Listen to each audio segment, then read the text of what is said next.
दुनिया के कई लोगों ने यूएफओ देखने की दावा कर चुके हैं, लेकिन इन दावों को झूठा बता दिया जाता है। हम मानते हैं कि कुछ लोग झूठी अफवाह फैला सकते हैं, लेकिन ये लोग कैसे झूठी अफवाह फैला सकते हैं जो कभी यूएफओ या फिर एलियंस के बारे में ही ना सुना हो।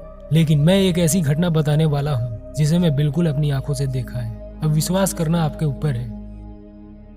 इसमें कोई मनगढ़ंत कहानी नहीं डाली गई है, लेकिन इससे पहले मैं आपको एक भारत में घटी यूएफओ की घटना को बताना चाहता हूँ।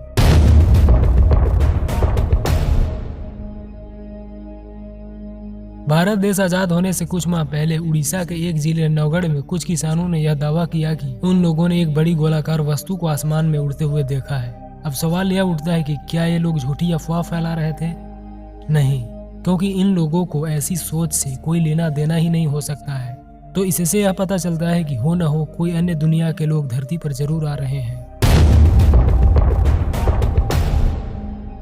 अब चलते हैं अपनी कहानी की ओर, जो बिल्कुल सच है। साल 2012 गर्मी का मौसम था। मैं उस समय सभी न्यूज़पेपर में पॉलिटेक्निक में एडमिशन लेने के लिए कॉलेज ढूंढता रहता था, क्योंकि मैं उस टाइम 10th में था। एक दिन हाई स्कूल से घर आते आते शाम हो गई थी और हाथ मुंह धोकर छत पर लेटा था, और घर में एक नोकिया 1600 मॉडल का मोबाइल था जिसमें क्रिकेट गेम खेल रहा था। और ऐसे ही रात के 8 बज गए। गली मोहल्ले में बहुत चहल पहल थी। आसमान तारों से भरा हुआ था और कभी कभी मैं उन तारों को ही देख रहा था। बहुत ही सुनहरा दृश्य था, क्योंकि अंतरिक्ष को जानने में मुझे बहुत ही दिलचस्पी है। देखते देखते अचानक आसमान में मुझे हरे रंग की रोशनी दिखाई दी, जो पूरी तरह चमक रही थी।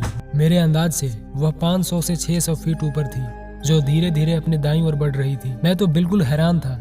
यह क्या है? अगर यह उल्का पिंड रहता तो कब का गिर चुका होता। यह रोशनी आगे बढ़ती हुई 3 टर्न ली और रोशनी बहुत ही तेजी से ऊपर की ओर चली गई। आपको यकीन नहीं होगा, उसकी स्पीड इतनी थी कि 10 से 13 सेकंड में ही हमारी आंखों से ओझल हो गई। और वो भी नीचे नहीं, बल्कि जैसे आसमान में एक बैलेंसिंग स्थिति में कोई जहाज उड़ता है, उसी तरह वो सीधा उड़ती हुई चली गई।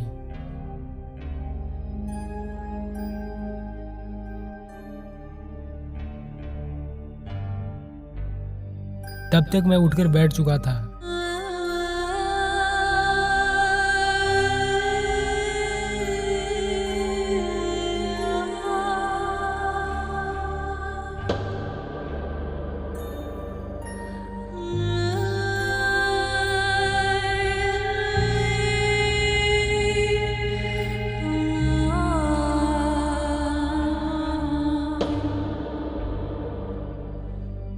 आप सब यकीन मानो, वो दृश्य काफी ज्यादा सुंदर दिख रही थी। अगर आप यकीन करोगे तो आप सही डायरेक्शन में हो, क्योंकि वह एक यूएफओ ही था। अब मुझे यह पता नहीं कि वैज्ञानिक क्यों सच नहीं बोल रहे हैं जनता को, क्यों लोगों को अंधेरे में रखा जा रहा है। तो दोस्तों, अगर आप में से किसी के साथ भी ऐसी घटना घटी हो तो कमेंट में जरूर बताएं। इस तरह की वीडियो देखने के लिए चैनल को सब्सक्राइब जरूर करें। धन्यवाद।